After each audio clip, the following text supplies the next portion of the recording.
안녕하세요. 8월 11일 목요일입니다. 오늘은 레위기 23장 15절부터 25절까지입니다. 제가 읽겠습니다. 안식일 이튿날 곧 너희가 요제로 곡식단을 가져온 날부터 세어서 일곱 안식일에 수효를 채우고 일곱 안식일 이튿날까지 합하여 50일을 계수하여 새 소재를 여호와께 드리되 너희의 처소에서 10분의 2 에바로 만든 떡 2개를 가져다가 흔들지니 이는 고운 가루에 누룩을 넣어서 구운 것이요 이는 첫 요제로 여호와께 드리는 것이며 너희는 또 이 떡과 함께 1년 된 흠없는 어린 양 7마리와 어린 숫소 1마리와 숫양 2마리를 드리되 이것들을 그 소제와 그 전제 제물과 함께 여호와께 드려서 번제로 삼을지니 이는 화제라 여호와께 향기로운 냄새며 또 수염소 하나로 속죄제를 드리며 1년 된 어린 숫양 2마리를 화목제물로 드릴 것이요 제사장은 그 첫 이삭의 떡과 함께 그 2마리 어린 양을 여호와 앞에 흔들어서 요제를 삼을 것이요 이것들은 여호와께 드리는 성물이니 제사장에게 돌릴 것이며 이날에 너희는 너희 중에 성회를 공포하고 어떤 노동도 하지 말지니 이는 너희가 그 거주하는 각처에서 대대로 지킬 영원한 규례니라. 너희 땅에 곡물을 벨 때에 밥 모퉁이까지 다 베지 말며 떨어진 것을 줍지 말고 그것을 가난한 자와 거류민을 위하여 남겨두라. 나는 너희의 하나님 여호와이니라. 여호와께서 모세에게 말씀하여 이르시되 이스라엘 자손에게 말하여 이르라. 일곱째 달 곧 그 달 첫날은 너희에게 쉬는 날이 될지니 이는 나팔을 불어 기념할 날이요 성회라. 어떤 노동도 하지 말고 여호와께 화제를 드릴지니라. 아멘. 오늘 읽은 레위기 23장 15절 25절 이 말씀은 77절이라고 부르는 절기와 나팔절이라고 부르는 절기를 이야기하고 있습니다. 이스라엘은 음력 1월과 음력 7월에 큰 절기들이 모여 있는데요. 우리는 옛날에 음력 1월 1일이 새해였지만 이스라엘 사람들은 음력 7월 1일이 새해의 시작이었습니다. 그러니까 나팔은 새해 첫날, 나팔절은 새해 첫날을 나팔을 불어 기념하는 그런 날이었던 거죠. 이 77절은요 어떤 날이었냐면 우리 어제 본 말씀에 초실절이 있었잖아요. 초실절 그 다음 날부터 안식일을 7번, 그러니까 일주일을 7번, 그러니까 49일이 지나고 난 다음 날, 그러니까 50일이 되는 날, 그때를 기념하는 것인데요. 밀을 추수하는 그런 때였던. 초실절에는 첫 번째 수확했던 것이고, 이 77절에는 유대인들에게 아주 많이 농사했었던 밀을 추수하는 그런 때였던 겁니다. 그래서 이 50일이라고 하는 것 때문에 이 오순절이라고 하는 것 있잖아요. 이 순이 열을 뜻하잖아요. 그러니까 50일, 이 오순절이 이때였던 거죠. 초실절이 지나고 난 50일. 사도행전 2장에 이 오순절 때 성령 강림의 그 일들을, 그 사건을 경험하지 않았습니까? 그때를 말하고 있는 겁니다. 그때가 되면 하나님 앞에 나와서 이렇게 제물을 드리고 제사를 하고 성회로 모이고 성회를 공포해서 모이고 어떤 노동도 하지 말고 그리고 추수할 때에 가난한 자와 거류민을 위해서 남겨두어라. 나는 너희 하나님 여호와이니라. 이것은 하나님의 명령인 것이죠. 그리고 아까 말씀드렸던 나팔절 새해 첫날을 기념하는 그날도 나팔을 불어서 기념하고 성회로 모여라 라고 말씀하고 어떤 노동도 하지 말고 하나님 앞에 화제를 드리고 하나님 앞에 모여라 라고 말씀하십니다. 오늘 이 23장 15절부터 25절 말씀 보면서 한 세 가지 정도 보고 싶은데요. 첫 번째 뭐냐면 15절과 16절에 보니까 세어서 계수하여 라는 표현이 나옵니다. 카운트한다는 거잖아요. 날짜를 잘 세워서 이 초실절이 지나고 난 다음 날부터 세워서 7 안식일에 그걸 다 세고 그리고 그날 7번째 안식일 다음 날까지 합해서 50일을 잘 세워서 하나님 앞에 새로 소제를 드려라 라고 말씀하고 있는 겁니다. 세어보아라, 계수하라, 카운트해라. 이건 단지 그냥 잊고 지내지 말고 뭐 잊고 살다가 야 내일이 뭐 오순절이야, 야 내일이 칠실절이야 뭐 이러지 말고 너희가 잘 세워서 라는 의미를 한번 생각해 보면 무의미하게 그냥 시간을 흘려보내는 것이 아니라 잘 세워서 하루하루 그 날짜를 기다리고 그 날짜를 기다리면서 하나님이 어떤 분이신지 하나님이 우리에게 어떤 일을 하셨는지를 기억하고 그리고 감사할 것이 무엇인지, 믿음으로 나아갈 것이 무엇인지, 그리고 내가 이렇게 결심하고 살아왔지만 또 이렇게 하리라고 다짐하였지만 부족했던 것은 무엇이었는지 하나님 앞에 자기 자신을 돌아보는 그런 날들로 삼아야 하지 않았을까요? 그렇게 하루하루를 살아가면서 그냥 단지 카운트가 아니라 기꺼이 주신 하루하루의 삶을 살아가면서 다시 자기 자신을 하나님 앞으로 되돌리는 그런 시간으로 삼았던 것은 아니었을까요? 그리고 또 두 번째는 성회를 공포하고 아무 노동도 하지 말아라 라는 것이었습니다. 성회로 공포하라. 성회는 혼자 나가는 게 아니라 다 같이 나가는 거잖아요. 이스라엘 백성들이 다 모여서 하나님 앞에 나왔단 말이죠. 왜 나갔죠? 왜 하나님 앞에 성회로 모였습니까? 하나님이 모이라고 했으니까요. 성회를 선포하고 성회를 공포하고 모여서 하나님 앞에 있어라. 그렇게 말씀하셨잖아요. 하나님이 부르셨으니까요. 하나님이 말씀하셨으니까 나아가는 거죠. 하나님은 때마다 우리를 부르십니다. 하나님의 백성들을 부르시죠.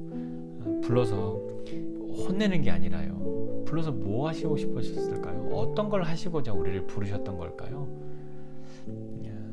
여전히 하나님과 우리가 어떤 사이인지 다시 확인하고 되돌아보고 부족했던 것을 다시 믿음으로 시작해보고 하나님 앞에 돌이켜야 할 것은 돌이키고 감사해야 할 것은 감사하면서 그렇게 나가는 시간으로 삼아야 했던 것은 아닐까요? 부르시니까 나아가야 했던 거죠.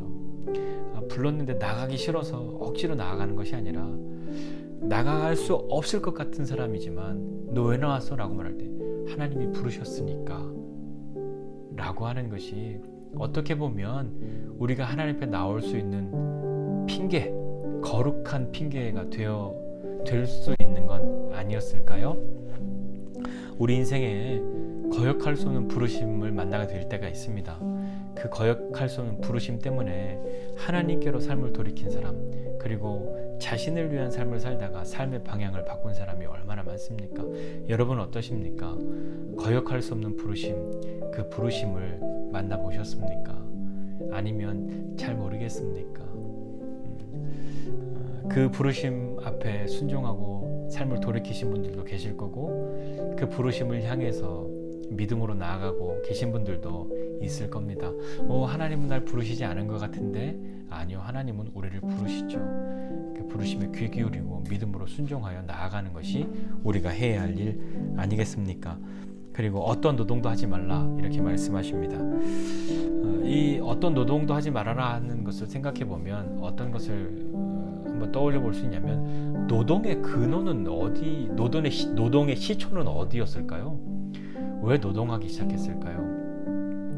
그것은 아마 창세기에서 아담과 하와가 하나님의 범죄하고 하나님의 그 에덴 동산에서 쫓겨났을 때 너희가 수고하여야 노동하여야 땅이 그 소산을 낼 것이다 라고 말씀하신 것 때문에 노동이 시작된 건 아닐까요?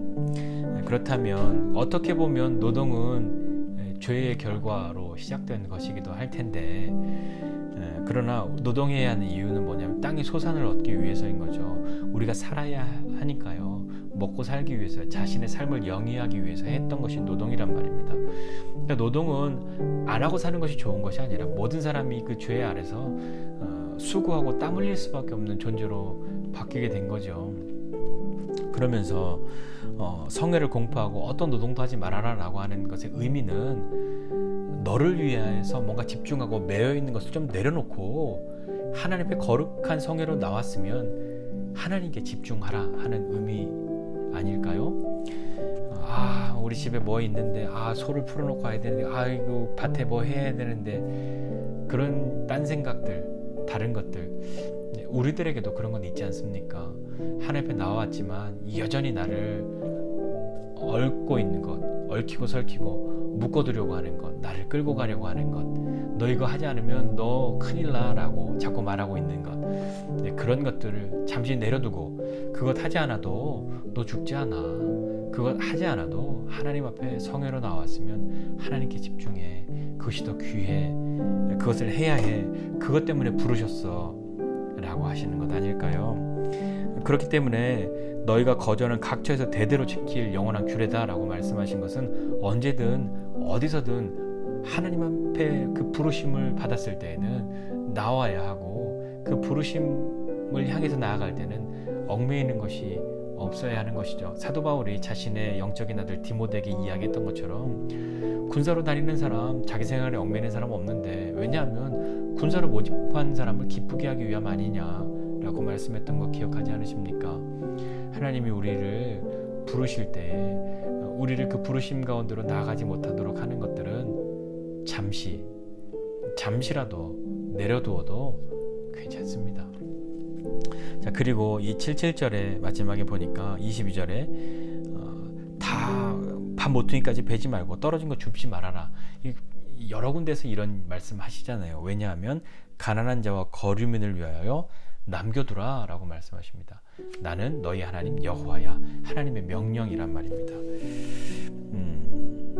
가난한 자와 거류민을 위해서, 그것은 함께하는 사람들을 위해서 배려하는 거죠. 근데 이 배려라고 하는 것이기보다는 어쩌면 사실은 너무 마땅한 거죠. 하나님이 명령하신 거니까요. 함께 나누는 것이 마땅하다고 우리가 여겨야 하는데, 이것도 다 내 건데 그래 내가 나눠줄게 라고 하는 마음에서 더 나아가서 하나님이 나누라 명령하셨다.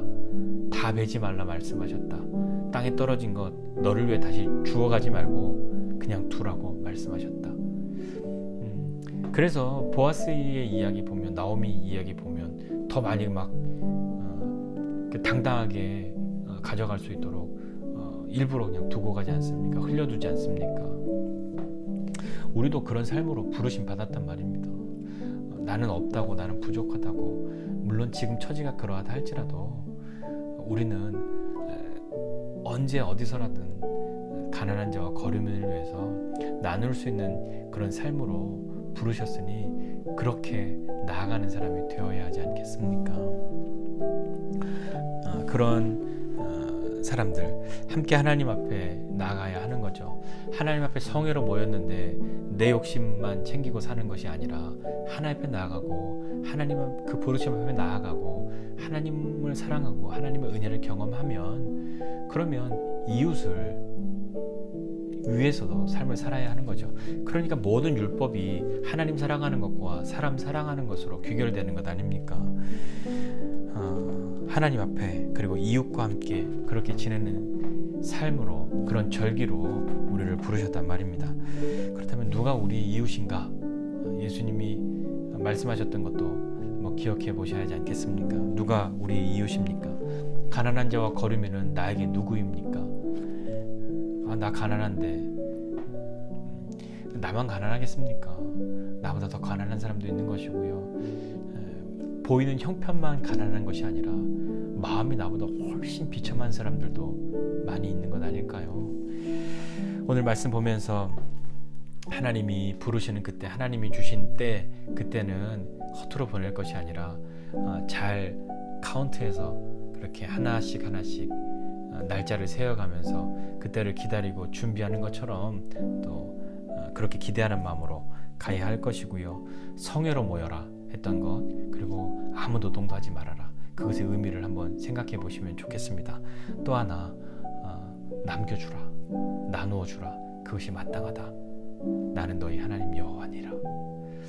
그렇게 하나님의 부르심 가운데로 나아가는 저와 여러분 모두가 되시기를 주님의 이름으로 축복합니다.